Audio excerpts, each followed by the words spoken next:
Pense numa situação boa, uma situação maravilhosa. Deus começa a realizar coisas boas. Quais coisas boas? Deus fala, Jesus fala, né? Eu gosto sempre de dizer que é Jesus, né? Porque assim eu aprendi. Deus criou o mundo, Jesus criou o mundo. O Logos, e no princípio era o Logos, e o Logos estava com Deus, e o Logos era Deus. E tudo que foi feito por ele, e por ele tudo se fez. Então o Logos disse, haja luz, e houve luz. E Deus vai criando, Jesus vai criando.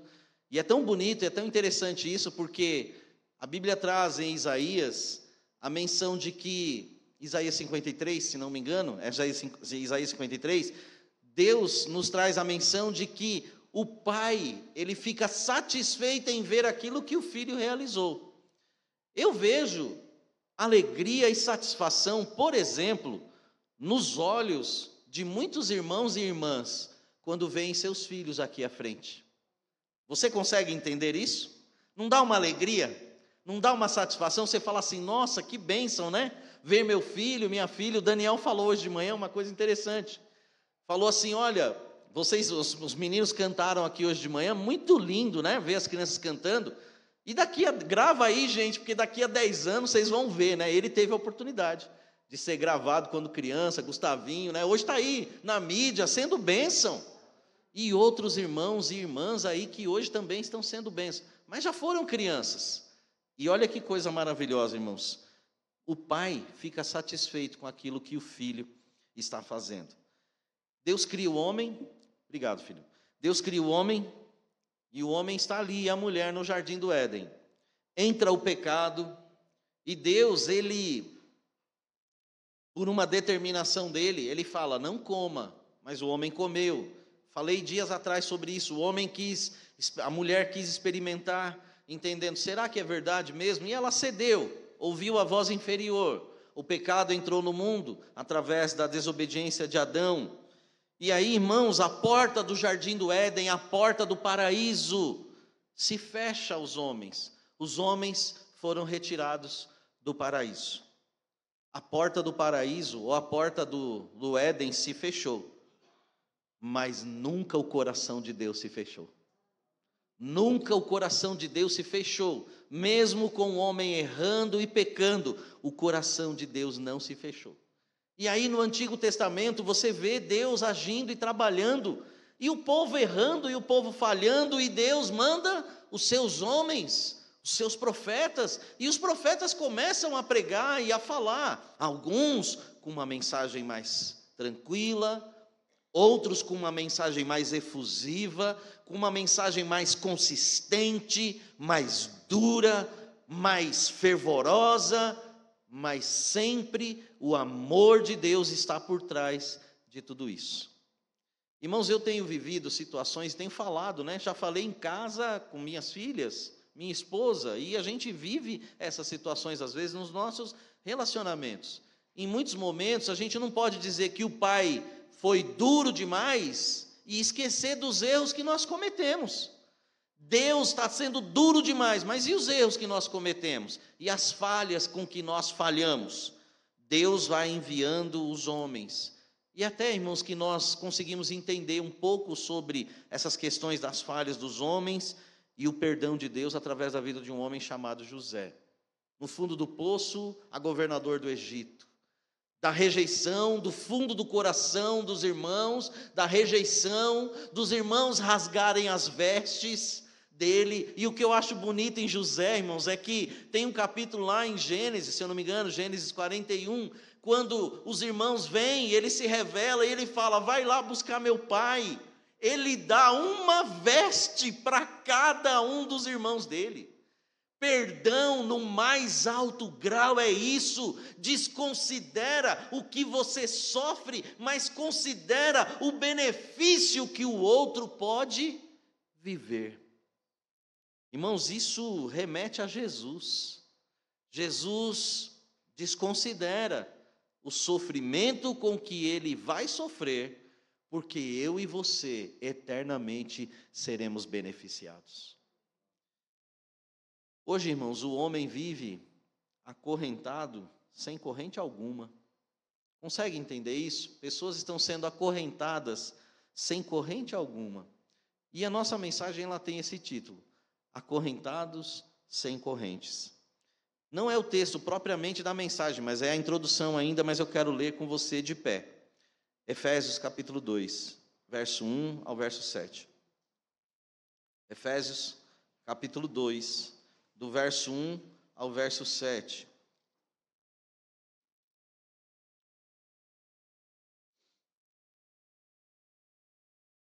O homem vive acorrentado, sem corrente alguma. Vamos pensar um pouco sobre isso, para que nós possamos entrar no conteúdo da mensagem, num outro texto que eu vou trazer para você. Mas para complementar a nossa introdução, vamos ler Efésios 2, de 1 a 7. Creio que todos acharam, amém? Graças a Deus. E vos vivificou, estando vós mortos em ofensas e pecados, em que noutro tempo andaste segundo o curso deste mundo, segundo o príncipe das potestades do ar, do espírito que agora opera nos filhos da desobediência, entre os quais todos nós também antes andávamos, entre os quais todos nós também antes andávamos, nos desejos da nossa carne, fazendo a vontade da carne e dos pensamentos, e éramos por natureza, naturalmente nós éramos o quê? Como? Mas, irmãos, como é maravilhoso saber que existe uma conjunção adversativa. Embora tudo isso aconteça, mas, versículo 4, todos juntos? Mas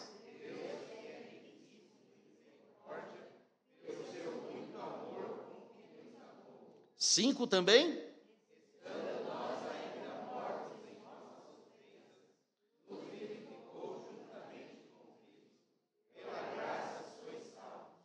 E nos ressuscitou juntamente com Ele e nos fez assentar nos lugares celestiais em Cristo Jesus, para mostrar nos séculos vindouros as abundantes riquezas da sua graça pela sua benignidade. Todos juntos?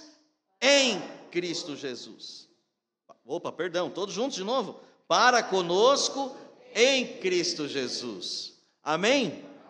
Irmãos, como Deus é maravilhoso, presente, passado e futuro no mesmo texto, para abençoar a sua vida, para você entender que esse era o seu passado, mas não é mais hoje, né? Coisas do passado não fazem mais parte da sua vida, e você tem um futuro glorioso pela frente. Amém? Senhor Deus e Pai, em nome do Senhor Jesus, agradecemos a bênção de estar aqui nesta hora. A bênção, meu Pai, de que nesta hora é a hora que o Senhor também fala conosco, especialmente através de sua palavra.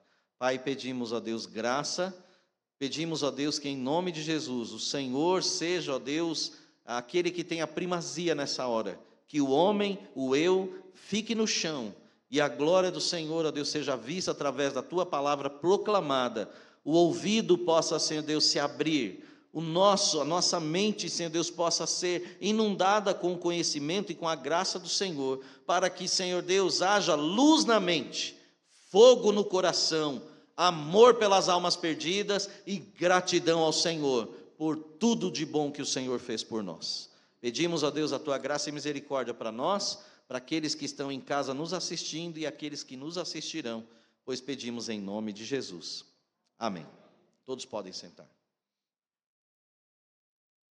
Irmãos, eu quero pensar com você, para terminar essa parte da introdução desses primeiros pensamentos, pensando que o homem vive acorrentado sem correntes. Como que o homem vive acorrentado sem correntes? Hoje, pelo texto que nós lemos e outros textos, nós vivemos num sistema demonizado. O mundo está num sistema demonizado.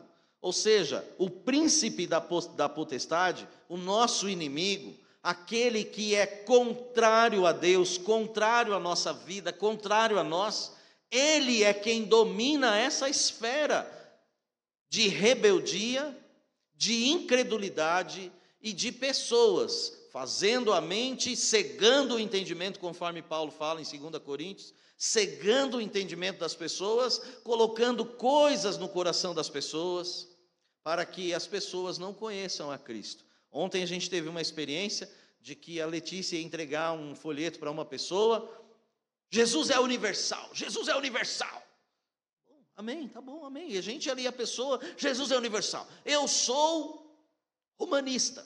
Você sabe de quem eu estou falando. Eu sou romanista, nasci assim, talvez era a ideia dela, vai morrer assim. Respeitamos, amém, respeitamos. E aí ela, graças a Deus que eu tenho aqui meu santinho, aí beijou a medalhinha dela e saiu, e depois, de costas, ela fez um sinal com as mãos. Eu não consegui ver o sinal. Eu já vi pessoas fazendo sinais, e há uma questão no espiritismo, de que pessoas fazem sinais pelas costas, desejando mal para as outras pessoas. Quem tem Deus não deseja o mal para o outro. Eu não sei se era o caso dela. Mas, irmãos, as pessoas vivem hoje cegadas. O apóstolo Paulo está dizendo para nós, irmãos, que não só isso, e em Romanos capítulo 1, ele vai dizer, e é muito interessante porque Paulo escreve Romanos na igreja, ele está em Corinto, quando ele escreve Romanos. O povo que vive num mundo sensualizado. E o apóstolo Paulo vai descrever 3 coisas no capítulo 1, que tem a ver com essa sensualização de hoje. Ele vai descrever tanto a sensualização como uma outra coisa que faz parte do mundo de hoje: bruxaria. A bruxaria está tomando conta das coisas. Antigamente era mais velado. Perdão, mas hoje em dia está muito escancarado. A sensualização, a rebeldia. Os filhos hoje querem mandar mais que os pais. O filho ainda não constituiu família, ele não tem a casa, não derramou todo o suor, mas é ele que tem que mandar em casa. Ele acorda a hora que quer, ele faz o que quer. Amém, jovens? Graças a Deus não, né? Peguei vocês, está vendo? Não, os nossos jovens são uma bênção, amém? Amém, graças a Deus, né? Então eles acordam cedo, leem a Bíblia, fazem oração, trabalham, ganham o pão de cada dia, ajudam o pai e a mãe a pagar as contas. Será, gente? Ixi, eu fiquei na dúvida agora. Será? Teve pai que não falou amém não, hein? Teve pai que não falou amém. Mas, irmãos, é isso. O que o mundo está vivendo hoje? A inflexibilidade dos corações. Os pais não conseguem muitas vezes ter o coração dos filhos. Os filhos não conseguem ter o coração dos pais. A inflexibilidade contra Deus, não só contra a família. O que nós podemos fazer? O que você deve fazer? O que você e eu conseguimos fazer? Não conseguimos fazer nada. Mas teve um que fez. Jesus fez. Ele fez. E, irmãos, apesar de que eu gostaria de poder comentar um pouco mais aqui, mas eu quero me ater na história que eu quero trazer para vocês, para falar sobre correntes, né, os acorrentados sem correntes. Mas o apóstolo Paulo, ele fala para nós, irmãos, que Deus fez uma grande obra. E em um versículo só, Paulo lança o nosso olhar para o futuro. Há questões, o versículo 7, para mostrar nos séculos vindouros as abundantes riquezas da sua graça, pela benignidade para conosco em Cristo Jesus. Olhando para o futuro, o apóstolo Paulo pega, irmãos, a visão do passado, e olhando para o futuro ele fala: há um futuro glorioso para aquele que tem Jesus como Senhor e Salvador. Há um futuro glorioso, e tanto que ele expressa em Filipenses capítulo 3, verso 20 e 21, nós não somos cidadãos dessa terra, nós somos cidadãos dos céus, e é dos céus que nós aguardamos o nosso Salvador, e Ele virá para nos levar para o lar de glória. Você crê nisso? Você espera? Eu espero que você esteja esperando isso. Eu não vejo a hora, irmãos, de Jesus voltar. Gostaria de ficar mais tempo, mas se Ele voltar agora, que glória será para aqueles que têm Cristo como Senhor e Salvador, que têm certeza da vida eterna, para aqueles que não têm medo. Irmãos, o que Jesus fez? Eu quero trazer para vocês uma história. É um retrato, talvez, do mundo de hoje, também do homem de hoje. Marcos capítulo 5, do verso 1 ao verso 7. e o verso 15. Vamos ler essa história? Marcos, capítulo 5, do verso 1 ao verso de número 7, e também o verso de número 15.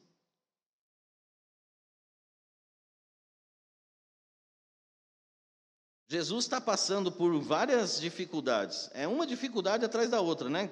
Ou dificuldades, né? Ele passou por algumas questões. Uma delas, a questão da tempestade, ele apaziguou, mas Jesus está no meio da dificuldade. Se Jesus está na tempestade, ele tem poder de apaziguar a tempestade. Agora, quando termina isso, ele vai para o outro lado do lago, e quando ele chega num lugar, uma coisa interessante acontece. Olha só. E chegaram ao outro lado do mar, que é o mar da Galileia, ou o lago, né, da Galileia, então uns falam que é um lago também, a província dos Gadarenos. E saindo ele, ou seja, saindo Jesus do barco, lhe saiu logo ao encontro dos sepulcros um homem com espírito imundo, o qual tinha sua morada nos sepulcros, e nem ainda com cadeias o podia alguém prender. Porque tendo sido muitas vezes preso com grilhões e cadeias, as cadeias foram por ele feitas em pedaços, e os grilhões em migalhas, e ninguém o podia amansar, e andava sempre de dia e de noite, clamando pelos montes e pelos sepulcros, e ferindo-se com pedras. E quando viu Jesus ao longe, correu e adorou. E clamando com grande voz disse: Que tenho eu contigo, Jesus, Filho do Deus Altíssimo? Conjuro-te por Deus, que não me atormentes. 15. E foram ter com Jesus, e viram o endemoninhado, o que tivera a legião, assentado, vestido e em perfeito juízo, e temeram. Quem pode fazer isso? Repita comigo: só Jesus. Só Jesus pode fazer isso. Amém ou não? Amém. Meus irmãos, o retrato do homem de hoje. As pessoas, esse texto não, Lucas e Mateus também falam desse mesmo episódio. E se eu não me engano, Lucas, ele retrata que esse homem, ele andava nu, desnudo. Qual é a figura das pessoas de hoje? As pessoas estão tendo problemas, irmãos, muitos problemas espirituais. No caso desse homem, ele tinha uma legião de demônios. Mas muitas pessoas têm problemas espirituais.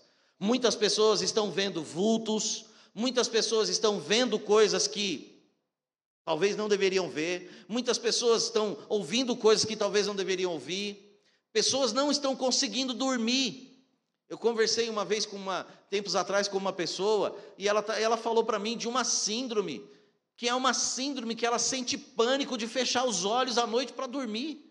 Falei, gente, eu nunca ouvi falar disso. As pessoas estão atormentadas.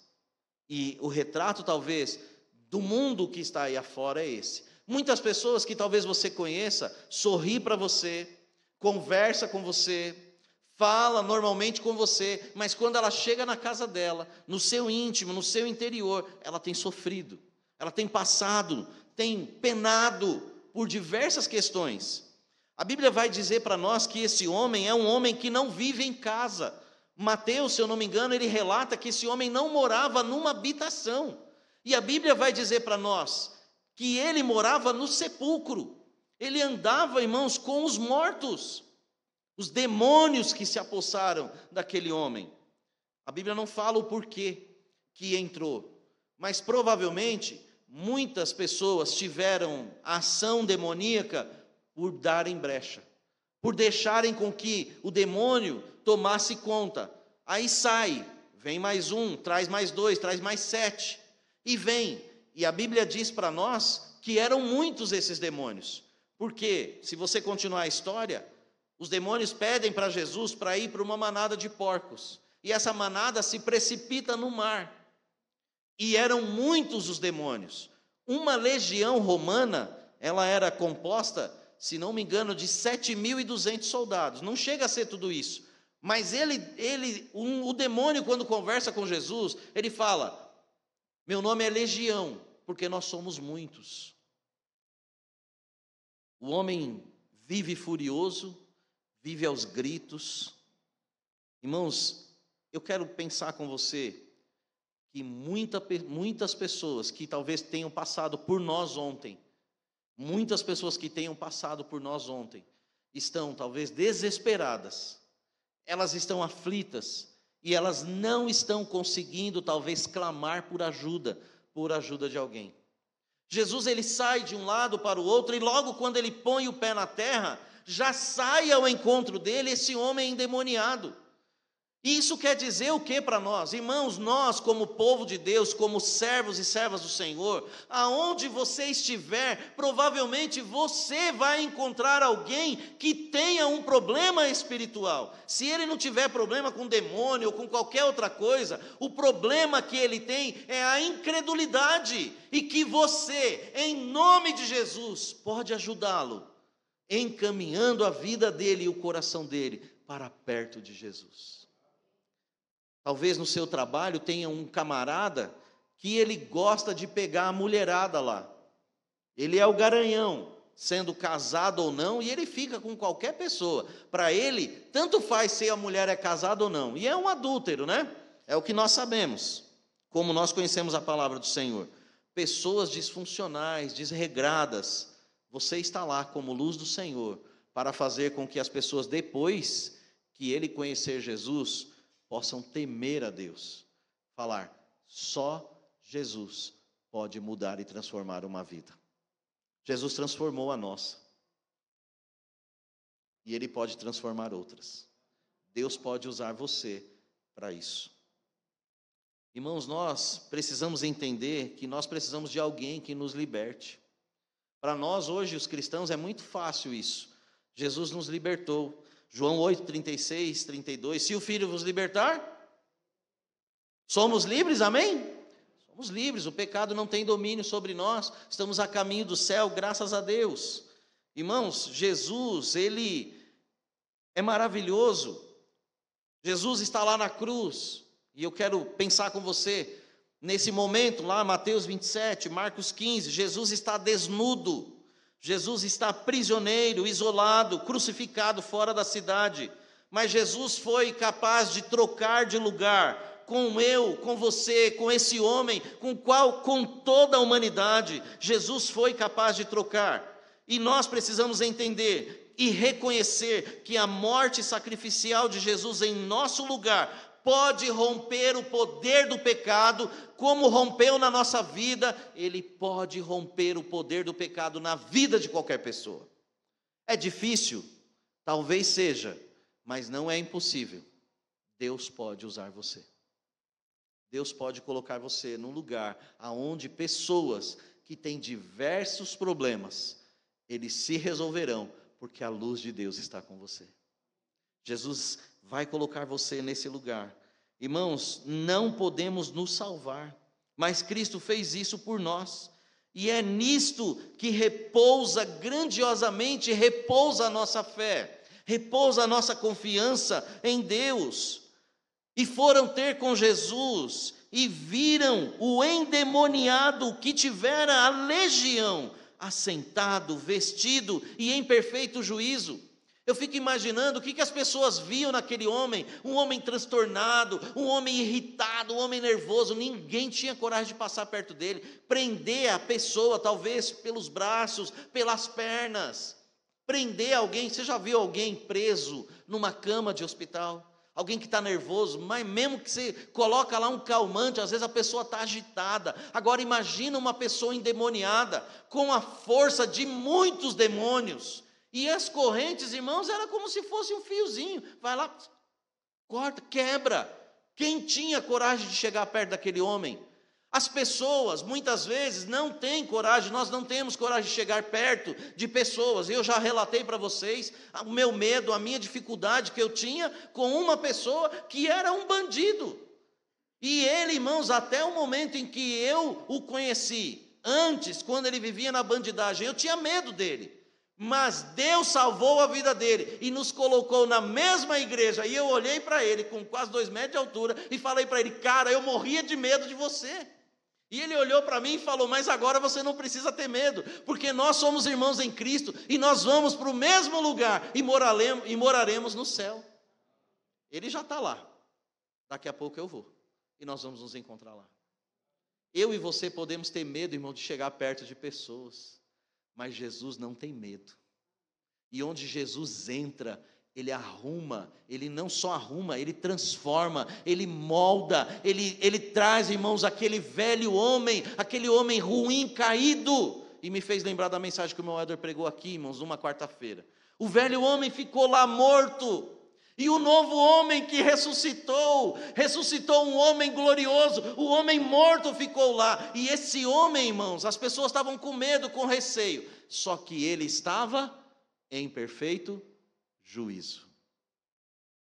As pessoas podem ser libertadas dessas correntes invisíveis. Quais são elas? Eu e você muitas vezes não sabemos, Deus sabe. E Deus pode usar cada um de nós para que isso aconteça. Se você que está aqui nessa noite não entregou a sua vida a Jesus, não teve um encontro verdadeiro com Jesus, e não decidiu-se verdadeiramente, eu vou dizer para você, categoricamente, você ainda está perdido. E você precisa abrir o seu coração e receber Jesus como Senhor e Salvador. O perfeito juízo vai chegar à sua vida. As coisas que você não entendia, você vai entender. E você será uma nova criatura, uma criatura transformada pelo poder de Deus. Irmãos, nós somos transformados aqui.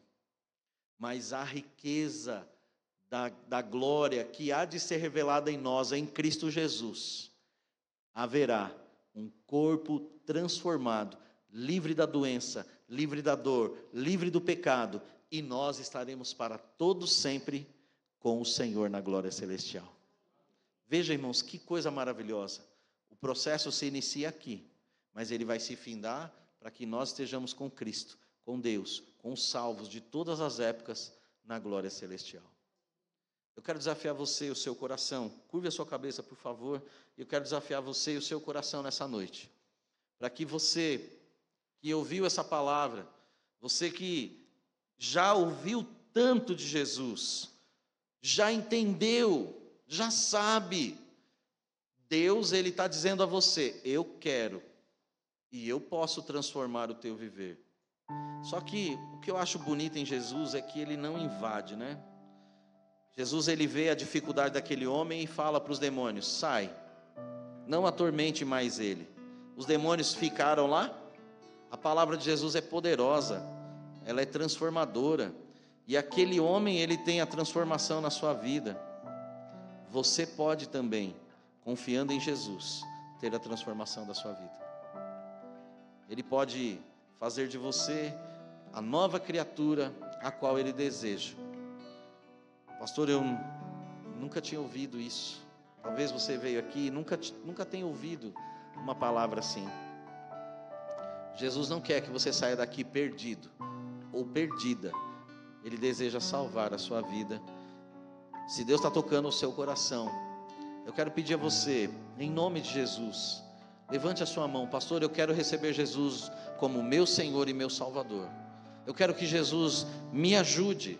Eu não quero ir para o inferno, eu quero ir para o céu. Se você deseja ir para o céu, Jesus precisa estar no teu coração agora. Sairemos daqui a pouco, iremos por uma semana e não sabemos o que vai nos acontecer. Se Jesus estiver no teu coração, e Ele vai dar essa certeza de vida eterna a você, salvando a sua vida, receba Jesus nessa noite. Há alguém assim entre nós? Gostaria de receber Cristo como Senhor e Salvador? Levante a sua mão bem alto para eu ver e orar por você. Há alguém entre nós? Eu quero receber Jesus. Eu quero receber Cristo como meu Senhor e meu Salvador. Há alguém? Pastor, estou longe dos caminhos do Senhor. Meu desejo é retornar à igreja, retornar ao convívio. Eu quero estar mais perto de Deus, quero estar firme com o Senhor. Eu não sei, de repente Deus tocou o seu coração, e o que você ouviu, você quer voltar, quer sentir aquele primeiro amor, aquela primeira vontade de falar de Cristo. Deus também pode transformar a sua vida. Você pode, se está afastado, dedicar-se e voltar aos caminhos do Senhor. Há alguém assim entre nós? Levante a sua mão. Amém. Deus seja louvado. Há mais alguém? Pastor, eu quero voltar. Eu quero estar perto do Senhor. Eu quero me dedicar mais. Quero fazer a vontade do Senhor. Pastor, ore por mim. Eu quero estar mais perto do Senhor, consagrar a minha vida. Eu quero que o Senhor me use